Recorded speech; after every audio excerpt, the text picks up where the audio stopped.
Good morning, comrades. This is Jeff on WHIV LP New Orleans 102.3. This show is called Good Morning, Comrade. You can listen every Tuesday at 8 a.m. And you can also check us out online at whivfm.org/good-morning-comrade and get more information at goodmorningcomrade.com. Today on the line, we have Kenzo Shibata. Kenzo is a teacher. He's also a member of the Chicago Teachers Union and Democratic Socialists of America. How you doing, Kenzo? Good. How are you doing, Jeff? Doing all right. Thanks for having me on. Yeah, of course. This is actually going to release on Mardi Gras. Nice. So it's going to be like one of those interesting. Did you ever been to Mardi Gras? I've been to New Orleans, but never on Mardi Gras. Yeah, I would love to, but haven't. Yeah, we actually went out to the. I'm sitting at home right now in my home studio, but we did go to parades yesterday and had a good little time. I actually wore like one of those Barbie Bernie shirts. It was nice. It got a lot of pats on the back for that, so that was pretty cool. So did you have today off for President's Day? No, we get the whole week off for Mardi Gras. Oh, that's beautiful. Yeah, we get a week off from Mardi Gras. I think we just get like a shorter spring break than most places do. This is a teacher show. I love it. It's great. Yeah, we had Lincoln's birthday off because we're at the state of Illinois. We had that last week. Yeah. Oh, cool. Much needed. To take a little break. Love my children, but needed a break from them for a few days. Yeah, exactly. And so you teach civics? I teach civics and a Chicago history class in CPS. Oh, that's really interesting. Civics right now is like the most fun time to be teaching civics. Yeah, like president stuff, and there's like, there's always stuff going on in Chicago, it seems. Yeah, and the kids are really into it. Like, as long as I'm bridging like whatever concepts I'm teaching in class to, current events during the election, like they're really into it. Right, yeah. We did a caucus in class, and we did several different. We did ranked choice voting, and we did just a regular ballot, and the kids were just really interested in looking at the data. Bernie won like across the board. Nice. in every class. And I consider myself not to be a biased teacher. I just present facts, and we have discussions, and kids love Bernie. Sure. Yeah. I mean, he talks to people in a lot of ways, kind of like hits them where they're at, Mm-hmm. It's really kind of cool. Yeah. And what grade do you teach him? The civics class is 11th grade. Okay. Some of the CPS schools teach it freshman year. We thankfully teach it junior year. I think that's the right maturity level for the kids. Right before a lot of them turn 18, where they would be able to vote. And you can get them thinking about it on that. Like that's a good time to get them thinking about that kind of stuff. And like with a lot of my kids, like as long as they turn 18 by the time of the general, they can vote in the primaries in Illinois at 17. So we're getting all the kids registered, and they're excited about it. Like they're really excited about the fact that we're finally, after a decade of doing simulations in class, they actually can go out and vote. Right. And I'm stoked. They're stoked about it. Yeah, that's good. It's good seeing kids get plugged in and stuff like that. And so I met you initially during the Chicago teacher strike. A couple of friends of mine from New Orleans kind of did the flight up, and you and me and Eric Blanc and some other folks had lunch or dinner. So I guess we could talk a little bit about the teacher strike that took place. Would you like to kind of set it up for kind of like the run up to it, and then kind of like what happened during it, and then maybe some of the aftermath? Oh, sure. Yeah. So the Chicago Teachers Union went on an 11-day strike just a couple months ago. It ended the end of October. Halloween was the last day, actually. Yeah. And it started because we got this new mayor in Chicago. We had a very terrible mayor before her. We had Rahm Emanuel, who, forced us into our first strike in 25 years. Just because he was just so awful and wanted to cut back so much. He actually closed 50 schools during his tenure in 1 year when he was mayor. Not a very pro public schools kind of guy. Uh-huh. And so we had a mayoral election come up for the first time in a while, we had the incumbent decide not to run again. So Rahm Emanuel didn't run again, and it was kind of an open field. We had what seemed like 30 candidates at first running, and it all narrowed down to two choices in the final election because it went into a runoff. Tony Preckwinkle, who's the president of our Cook County board, and Lori Lightfoot, not the mayor at the time, who is a corporate lawyer with Mayor Brown, also was a prosecutor. And a prosecutor. Oh, yes. 2-1. Union busting lawyer and cop. Oh my God. And we talk about Larry Krasner, we talk about Kim Fox. There are prosecutors doing good and interesting things. She's the opposite of that. Right. Yeah. She's doing bad things, terrible things. She is like the typical prosecutor. We need to be tough on criminals. We need to be tough on crime kind of person. But anyway, yeah, the two of them were in the runoff. Tony Preckwinkle has some baggage, I would say. I personally supported her. The CTU endorsed her. And the problem, though, is that she was closely linked to a lot of members of the Chicago machine, some of whom have been recently indicted. And that was used against her. And then I think another big nail in her coffin, and, I want Mike Bloomberg to know this too, is she imposed a soda pop tax in Chicago, which made her extremely unpopular. That was something that hit, rich people, poor people, working people, everyone, drinks, we call it pop. And even like a lot of the kind that was not sweetened, and even though it was considered a sweetened beverage tax, were taxed. So people were really upset about that. They taxed eventually. I'm sorry? They taxed in LaCroix? Yeah, initially they were. And they had to do some sort of they had to clean up the bill or something, so they weren't taxing LaCroix and instead of taxing the wealthy, just tax the soda, that would have been a great way to make Chicago DSA bankrupt, is to tax our LaCroix. Right, yeah, exactly. Get enough of that. Yeah. It's a Midwestern thing. But anyway, that was something that was used against her. And Lori Lightfoot, who no one really knew anything about, won in this landslide. And she was extremely upset that the CTU didn't endorse her, and the fact that we were pretty critical of her for good reason. Right. So in some ways it seemed very personal that she forced us out on this strike. She wouldn't talk about any of the issues that we had at the table, like decreasing class sizes, increasing the number of aides for special education classes, having additional supports for students with temporary living situations.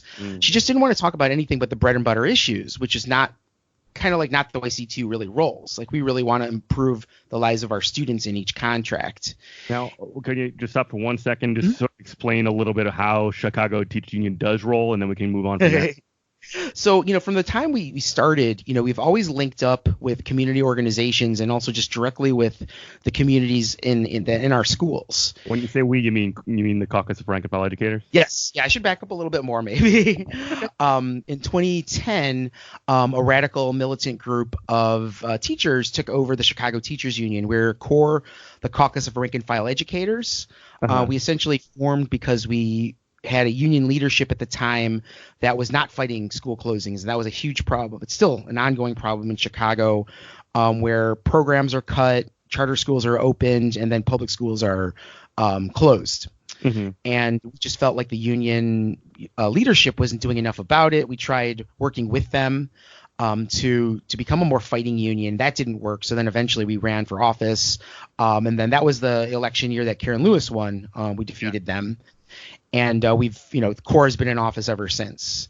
And that was part of CORE's praxis, really going into it was, there's no real separation between us, the educators, and the communities that we work with, that we're all same struggle, same demands. And, Rahm Emanuel hated it. We ended up getting a few wins from him out of it. And then with Lori Lightfoot, she was just absolutely not, she wanted this contract negotiation. Sorry? Trying to show you who's boss, right? When she stepped in, trying to set the tone. And really, so she basically forced us into a strike. It was 0 hour, and we still didn't have a contract.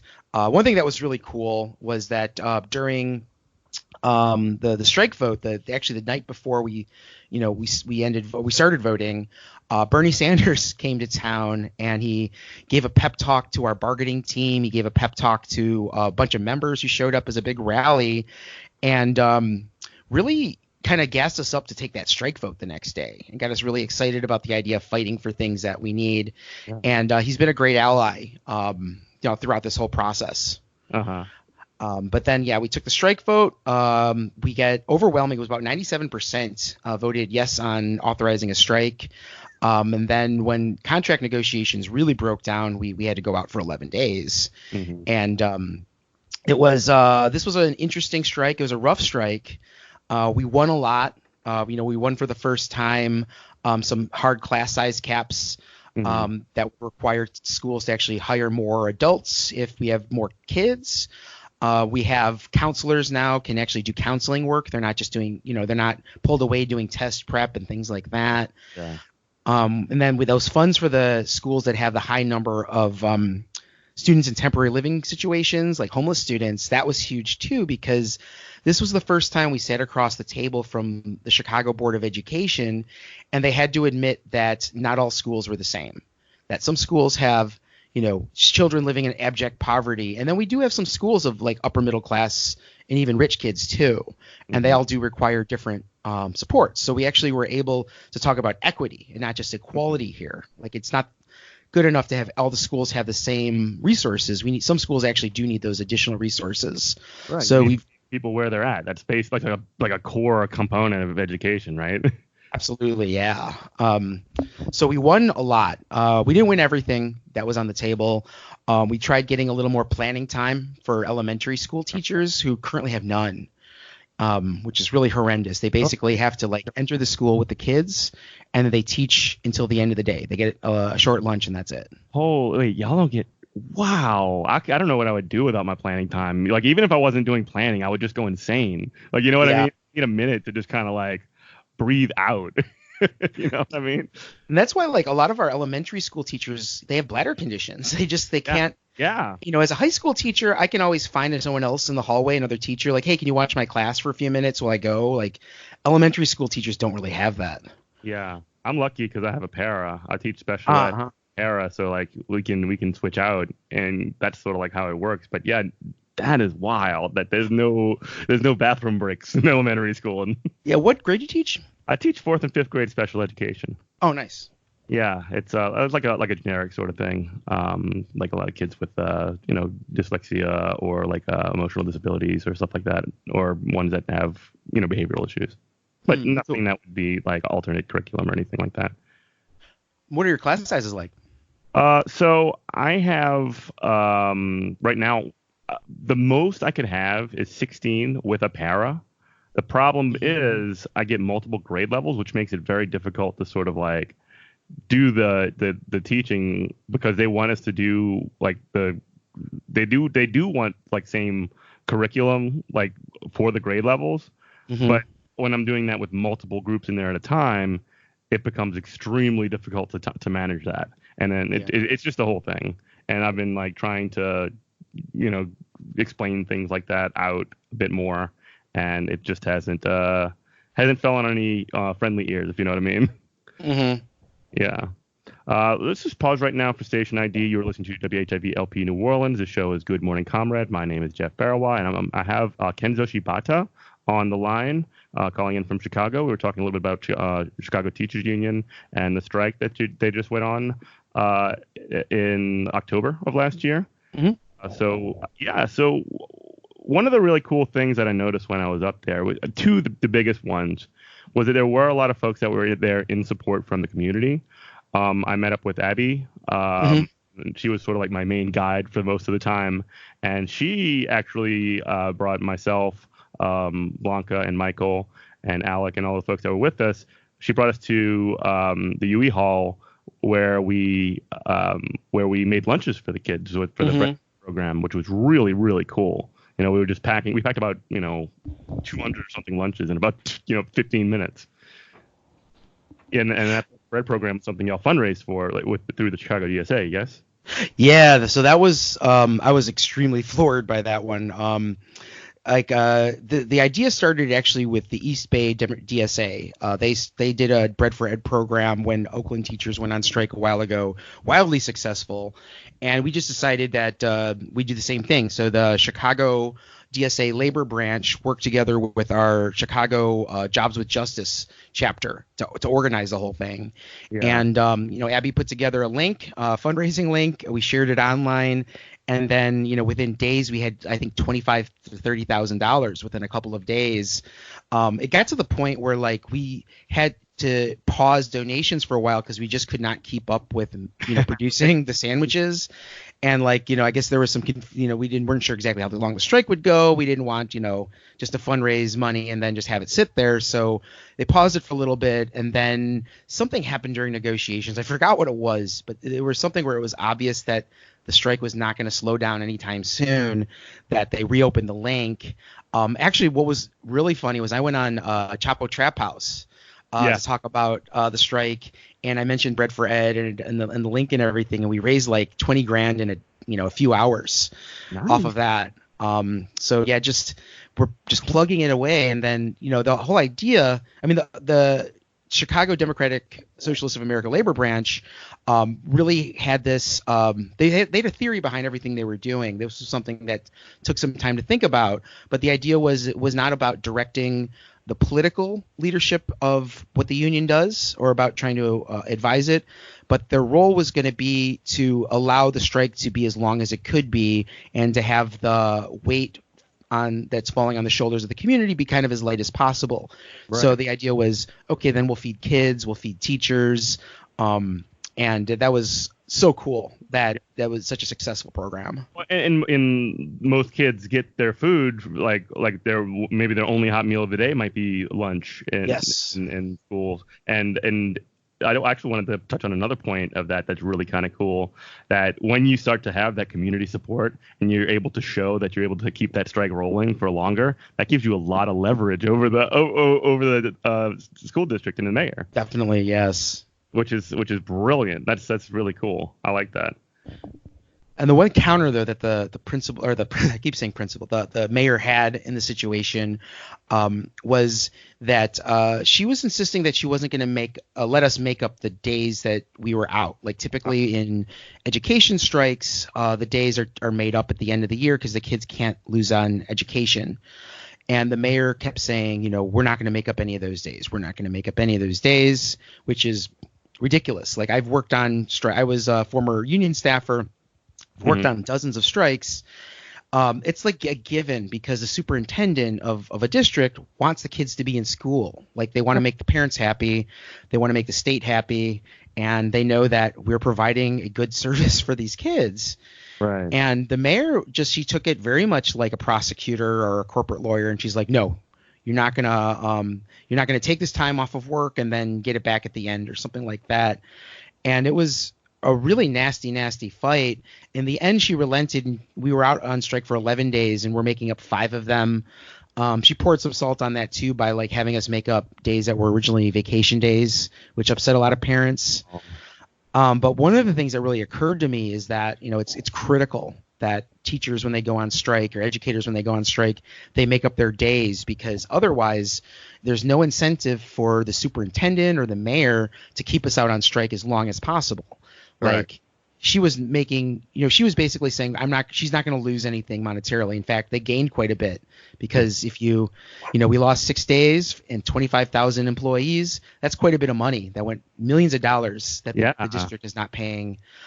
So that's something that that's the gospel I'm trying to spread as much as possible, is fight for those days back. Get them days back. And really, so in my state, Louisiana, people always talk about, they talk about like, oh, it's a shame we can't go on strike with people like Chicago or whatever, because like people in Chicago or whatever, because we can't afford it. And to that point right there is like, yeah, you need to get those days back. You need to make sure that is all part of the deal and part of the plan from the beginning. Yeah, and then also on top of that, just saving. I've been saving for a few years because, if you have like a 5-year contract, put away even 5%, just a little bit per paycheck over the course of those 5 years, so you're not unprepared at the end, because it could happen. Right. And like any kind of a strike fund or whatever for Chicago Teachers Union would be so huge. I did want to also talk a little bit about the your partner in crime in this strike, the SEIU, the Yes. SEIU local. Now they were on strike in solidarity, and it was sort of like it was a combination Chicago Teachers Union and SEIU local. Oh gosh, I'm 73. 73. Can you talk about that a little bit? Yeah, there's a lot going on there. So Local 73 was, I have no qualms of saying this, like it was known as being a corrupt local. No. It's, the public sector SEIU local in the area. They got under trusteeship a few years ago. And ever since then, they've had a different direction. And the direction was really organizing. So they've been doing a lot of organizing over the past couple of years, and it really started to pay off. Like if you look at in 2012 when we went on strike, Local 73 under its old leadership, they crossed the picket lines when we went out. There was was it? chance. This was 2012. Oh, 2012, the first time that, the first time that, well, not the first time, but the most recent time. The Caucus of Ranked Educators took over. Yeah, that was like the first strike in 25 years. Yeah. We had no unity with the other unions. We were working towards that at that time. We were only in office for 2 years at that point. Right. And, 73, I guess, didn't see that we had the leverage or whatnot. Miscalculation. But so they crossed the line.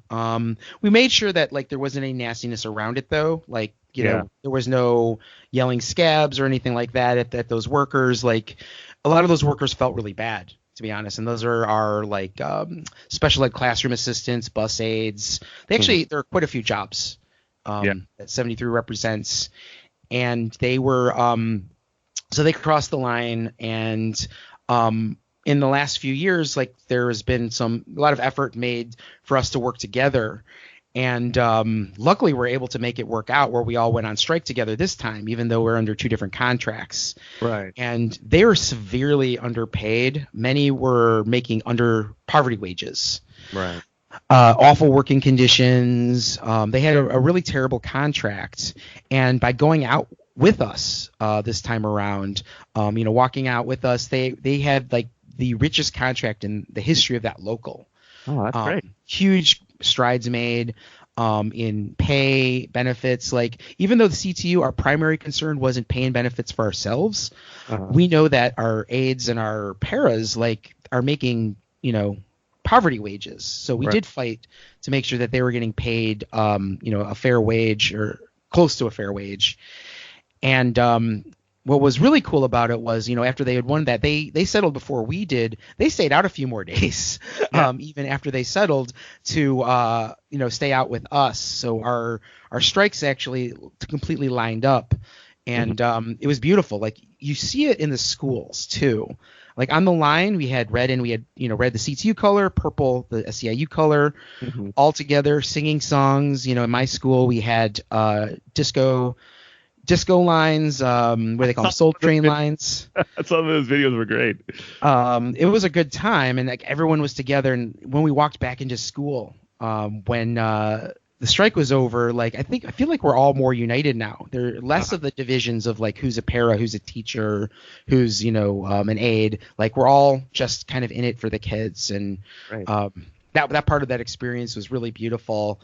And it really does show you like the power of having that solidarity. Yeah, exactly. Like both groups benefited by working together. I mean, it's that simple.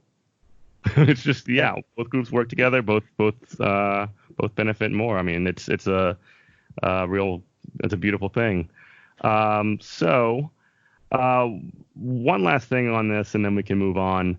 But I just wanted to talk about. I was able to make it to one of the marches during that strike, and it was on that Friday, the day that I arrived in town. The strike started on a Thursday, I believe, and it was just unbelievable. I'd never seen that many people marching before. It was, I think, this is the downtown march. Yeah, downtown. Like Marvin drove me all the way down to the all the way down. It's just because it's just like I wanted to check it out. It was too late for the pickets after I'd flown in.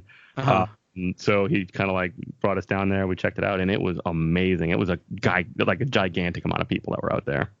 That was twice as big as our biggest rally in 2012. Yeah. Like we kept anticipating this was going to be a bigger event than 2012, and it definitely delivered. It was. There was the fear, like in 2012, that like some of that community support we had may have waned, but it actually increased. And I think a lot of that is also attributed to the fact that we had this newly invigorated left in Chicago and all over the country, really. Like, in 2012, we didn't have the DSA doing Bread for Ed. We didn't have them turning people out. Like, the DSA out here in Chicago, adopted 11 strike lines where there would be doing education, bringing out food, bringing out support of any kind they need. And that was really successful. And we're going to definitely, if there's, the next time we do some sort of strike support, we're going to expand upon that. But that was something that didn't happen, in 2012. And, we have a lot of we have 6 socialist aldermen now that all signed on to a letter saying they unequivocally support the CTU. Of those 6, they were able to. I'm sorry? What's an alderman? Oh, good question. Alderman is we have a city council structure in Chicago, and we have 50 wards, and each ward has one city council member, and they, make sure that the trash is picked up, that the streets are swept. They also pass citywide legislation, and they're traditionally, because the Chicago machine model, they had fiefdoms. Yeah. And these 6 aldermen actually knocked a bunch of oligarchs or mini oligarchs out of their fiefdoms. We had like Rosanna Rodriguez, who defeated Rod Blagojevich's sister-in-law, which was a part of the story that didn't come out too much. But yeah, Deb Mell's brother-in-law is Rod Blagojevich. Yeah. And just to show you like an example of how that worked. Yeah. Wow. And he said the aldermen were a part of pushing support for this as well. Yeah, so like those 6 socialist aldermen, they talked to their colleagues. So we had, I want to say 33 out of 50 aldermen supporting the strike. And that's huge because in 2012 we had like none. I mean, we probably had about 33 signing a letter telling us to go back to work. Most of the aldermen were pretty anti-CTU 8 years ago. Yeah. Well, yeah, I guess when you have and this sort of kind of can like pivot us towards an electoral thing, but when you have people that are involved and on the inside and who are a part of that world, then they can actually have develop influence in that world and start organizing that space, and it's really interesting. It's a weird time to be alive. It is to be alive, in America, as a leftist person, right? Yeah, I mean, you saw the Nevada caucus. I'm like, what reality are we in right now? This is amazing. Yeah, Bernie just on the other side of station ID, we'll talk about that. You were listening to WHIV-LP New Orleans 102.3. This is Good Morning Comrade, Jeff Barrois and Kenzo Shibata talking about. Well, we're about to start talking about something new. We're going to talk about the caucuses that took place in Nevada. What happened in those caucuses, Kenzo? Well, not only did Bernie win, but I believe he got more votes than everyone else combined. Yeah. I'm sorry, go ahead. It was one of those things where you knew he was going to probably do really well, but you had no idea it would be this good. And then when they broke it down from the polling, when it comes to people of color, he's far beyond any other candidates. Right. He just blows everyone else under the every negative message, it seems, that's been used against him in the past few months has been the opposite. All of his weaknesses are actually his strengths. Yeah, and this is another one of those things that it's sort of weird to the US system in terms of how it does the primaries even. But the first state that was less than 90% white people in this primary process was just Nevada. It's just and the first 2 he won, but it was very close. And then this one, which has a large non-white population, large Latino population, large black population, and many others. Those are the people that support Bernie Sanders, it seems like. Yeah, and that was the opposite of Warren and Biden's message. Both of them were saying, well, let's just wait till we go to a state that has people of color. And then they did, and Bernie just sweep the floor with everyone. Exactly. Yeah. And that was a really interesting run up to that one as well, because there was some, and I'd like to pick your brain on this as well, but the culinary union, they kind of were doing some things where they would say they couldn't support Bernie Sanders, or were talking about Medicare for All specifically, which is one of his unique planks just for him. Maybe to a lesser extent Warren, but that might be being generous. But the culinary union essentially came out and they said that Bernie, like the Medicare for All, would be taking away union insurance, and I get really nervous when that kind of when a union makes a very sort of venal decision like that. Yeah, it to be, and I don't want to when I see people posting about unions online, I know I'm going to see people saying you established unions are trash or whatever, and we just have to do our own thing. And it's hold on a second, I just get really, really freaked out by that. No, I hear you on that. There's the discourse around a lot of that the past few days, also with the Young Turks staff trying to organize now and getting such resistance from their management. Yeah. It's mask off for a lot of people. Yeah. Sorry? I said they just got to recognize over there. Yeah. On now. But just the confusion around that, because there are these bloated bureaucracies with awful leaders that need to be voted out, but at the same time we also have to support the union, and kind of conflating the two is like you're saying, it makes me nervous as well. I think that it's definitely something that's very indicative of what a lot of top-down union leaders would do, is even though they don't want to just trash Bernie Sanders or say, oh no, we're going to, top down, we're going to endorse this person, they'll do it by attacking policies. And, what's offensive about this particular one was the fact that this is a policy that's going to save lives, millions of lives. It's something and it's just so disingenuous, because Bernie's labor plan plus his Medicare for All plan is just brilliant. It's only going to help union members. If we negotiate contracts that have health benefits in them, well, we get Medicare for All now, and that money's going to go into our pockets. Right. That's only a good thing. And it's really infuriating when you have top-down union leaders trying to sully the water that way, in service of an election. And I think that, what we saw is probably the rank and file voted for Bernie. Yeah. If he won by such wide margins, and we know that, he won because of working class voters. Right. Who are in that union. That's a very working class union. Yes. So, it didn't seem to impact them too much, but it did create this awful discourse. And I did see a lot of liberal types and, anti-Bernie types glomming onto that. People who would never stand up for a union in a million years, attacking Bernie supporters for being anti-union. Absolutely infuriating. See, the culinary union did that too. They did one of these, the Bernie Bros are in our Menchies sort of thing. Yeah, that's right.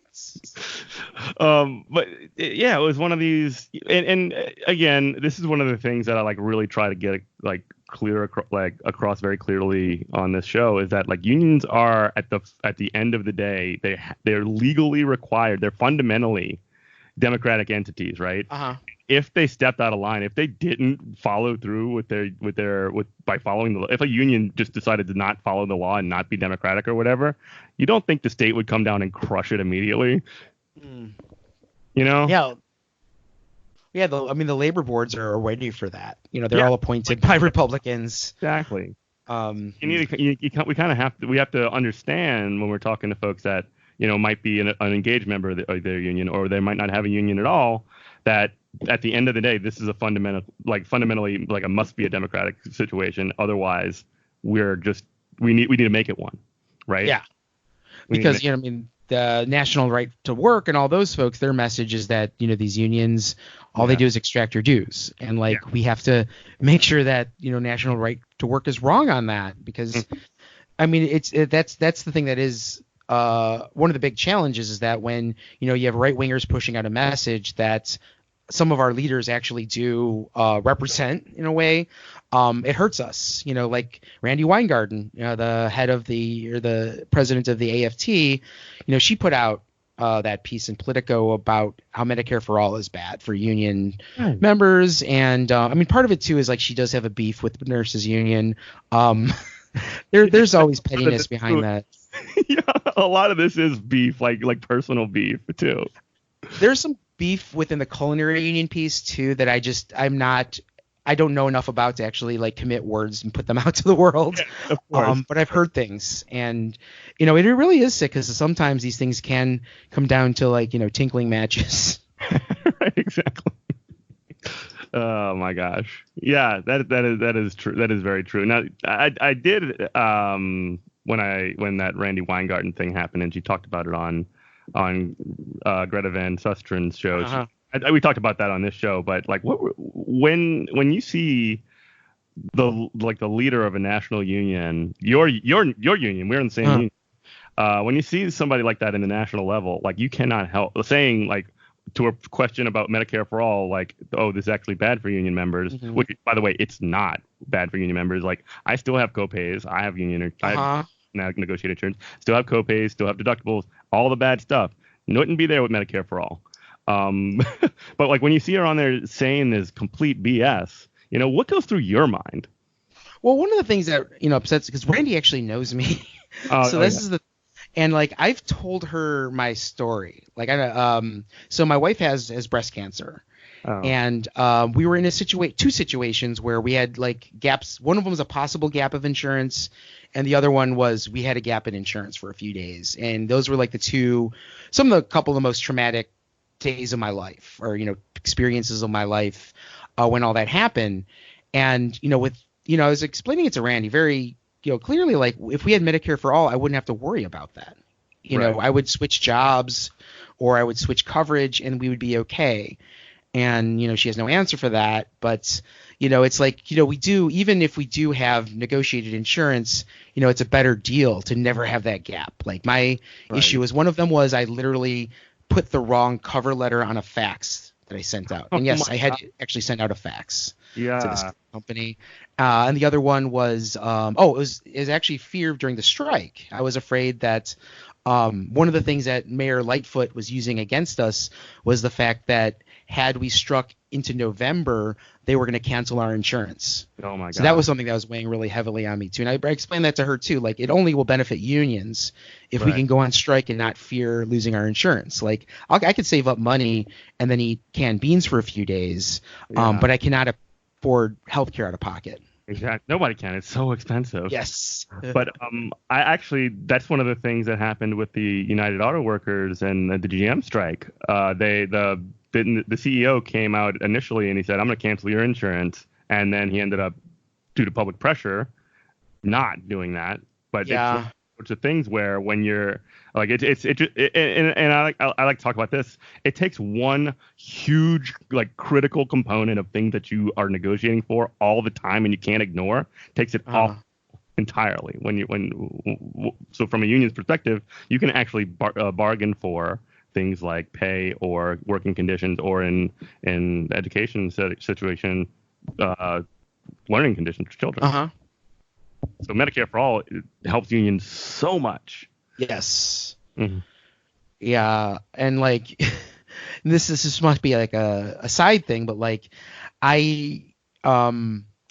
it's a very common thing in the Chicago public schools during lunch where you'll be in a teacher's lounge and everyone will have their phones out playing hold music because they're all on hold with CPS benefits. Oh my God. And it could take a good 20 minutes. You have a 45-minute lunch break. You might not actually get a hold of someone that day. And then the office is closed right around an hour after our school day ends. So a lot of time. That is something that, that is time when I could be grading papers and eating a lunch. I mean, that's what we do. We do all those things at once. We shouldn't have to. And just all the red tape. I'm sorry. All the red tape. Yeah, I mean, I know people who've had like serious health conditions have to like, I'm not going to rat them out, of course, but have to take a sick day to sit down and wade through all of that to actually like take care of it to pay their bills. Right. It's ridiculous. Like you can't really do that and have a job and a family. Yeah. Yeah, exactly. It's really, really difficult to get there. Mm-hmm. So, yeah, Medicare for all, we need that like right now, immediately. Yes. So you support Bernie Sanders, you say? What are some of the reasons that you support that guy? Well, I mean, the main thing with Bernie Sanders is the fact that he's running his campaign as the organizer in chief. Mm-hmm. My fantasy right now is I don't even know if I should use the word fantasy. Like what I'm trying to wrap my head around is like what it's going to look like when I'm fighting alongside the president against Capitol, as opposed to fighting the president and Capitol because they're on the same side. Right. I don't know what this is going to look like. I'm both very excited and very scared about it. Yeah. Because it's almost like we don't have a state playing the buffer between us and Capitol. And I'm excited about that. I'm excited about the idea of, having more openness in government, being able to actually get things done and changed, having an imagination. One of the things that I've always loved about Bernie and his plans and his policies is that they come from a very human place. It's like whoever his policy people are, they sat down, they're like, okay, what do people need and how do we build out from there? Yeah. And when I listen to like Elizabeth Warren or any of the very wonkish types, it's always like, here's a policy. Now, how can we cram this to make sense in people's lives? Right. Like we have this policy. The policy has an app. It has all these like, bells and whistles and shit, bells and whistles and whatnot. And they don't actually solve the problem. And then we get blamed when these problems aren't solved. Right. And like to kind of like take it from a different, maybe take what you've said and maybe take it from a little bit of a different angle. Like you said that the what Bernie's doing is he is kind of like appealing to people's like everyday concerns and worries. Mm-hmm. At the same time, the sort of Warren approach is sort of like, let's see if we can get the smartest people, the same kind of like structures of the society, but if you good people or whatever that means into those positions that where decisions get made, then it's going to work out for working people. And that doesn't necessarily follow because it doesn't matter what kind of a person you are. You're still in a system with the same incentive structure. But if you have a large mass movement of people, then people are going to push these people are going to push for their interests. And when you have a broad coalition of people who have aligned interests, then you have something that's extremely powerful. Absolutely. Mm-hmm.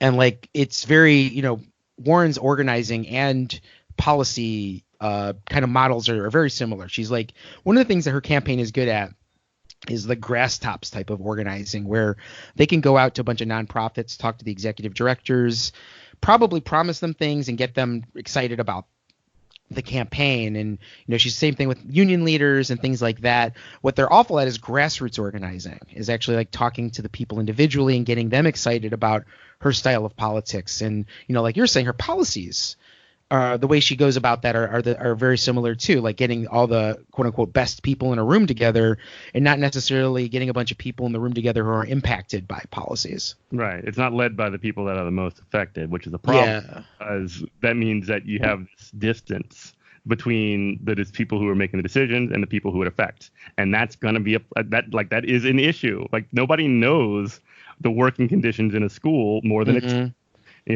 nobody knows when their students need to learn more than a teacher. And then that's the example I'm giving because that's the one that I know the most right now.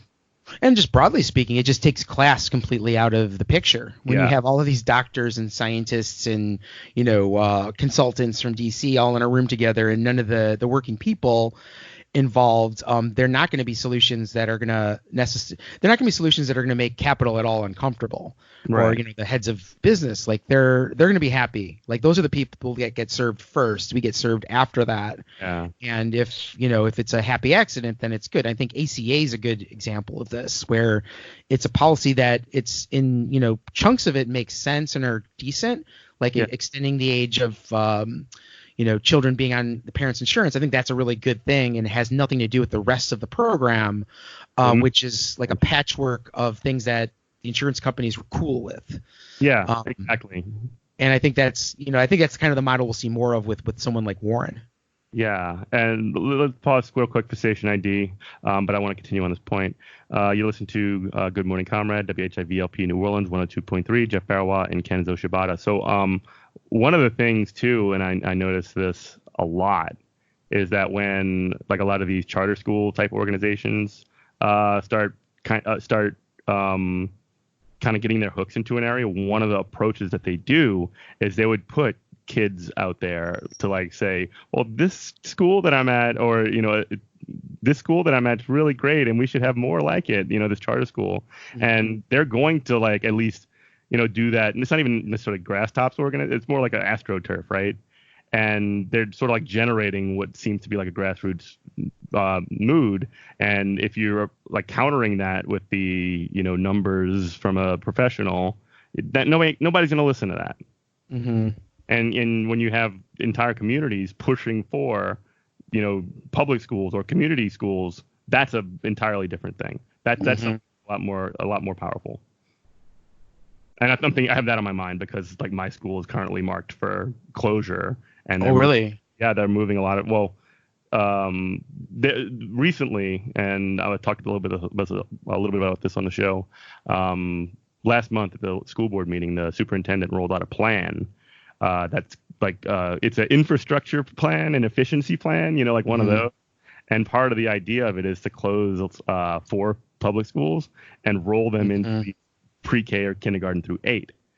So it's one of those things. And then one of the school board members came up to me after because I got mad and ended up on the news. But he said he wanted to go to the portfolio model, and that basically means charter schools coming, and I'm right next to New Orleans. I'm in Jefferson Parish. They have the portfolio model, and they're 100% charter schools. Yeah.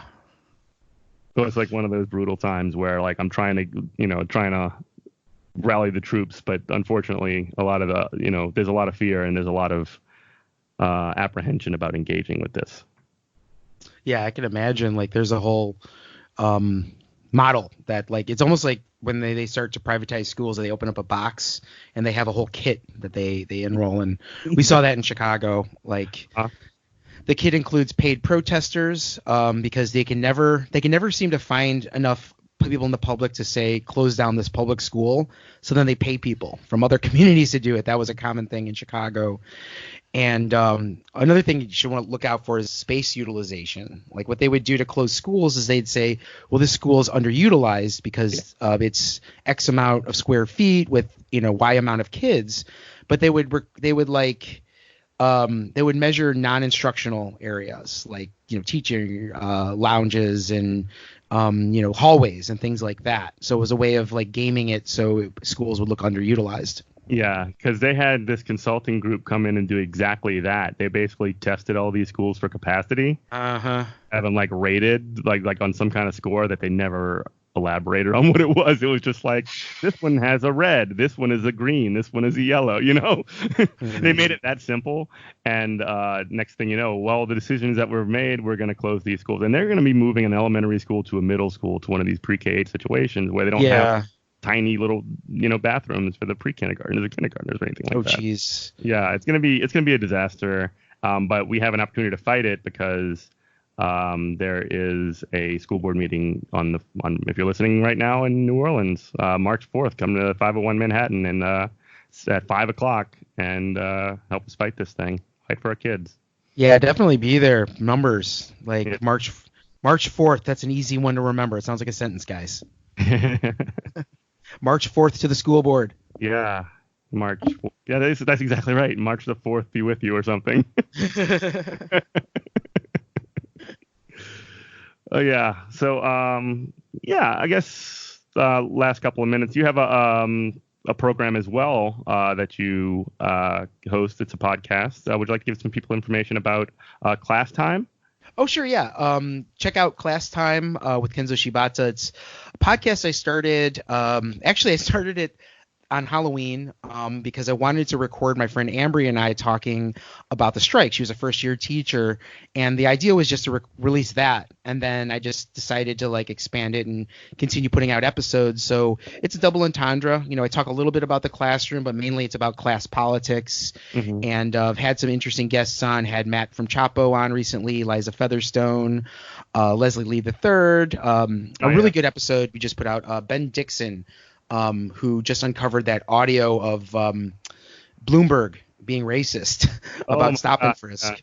I had him on and talked to him about that. I think we're out to Ben too to kind of talk about it, but the Bloomberg thing is kind of ebbing. I mean, again, after Super Tuesday, we need to make sure that this is done. Yes. Until Super Tuesday, like the we have to be making sure, because his plan seems to be get big wins there, but that was just unbelievable. It was just what he said in that video. Yeah, he just laid it all out. Like there was no sugarcoating, there was no double speak. It was he's a racist guy. Yeah. Period. Period. The end. And it's crazy because in some ways it's like, you know, he's almost the harsher version of Trump. Yeah. He still does like all the same stuff. He's even like and like, what's up, New York? Stop, get your billionaires out of everywhere. We don't want them, okay? But and your mayors too. Keep your mayors in New York, whatever. But like, I don't know. They're functionally. I mean, they have like different positions on things like guns, or whatever.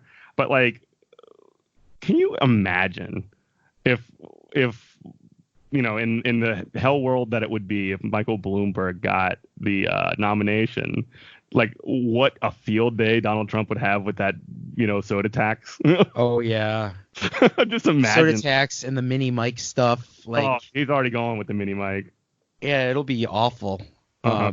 I mean, the one thing I don't think that Bloomberg could win. If he does get the nomination, I think Trump's going to win. But if he were to win, I actually think Bloomberg is more dangerous because Trump is kind of a lazy oaf and he's dumb. But Bloomberg is extremely sharp and he will work overnight. You know, he'll work night and day to get his agenda enacted. And that's scary to me.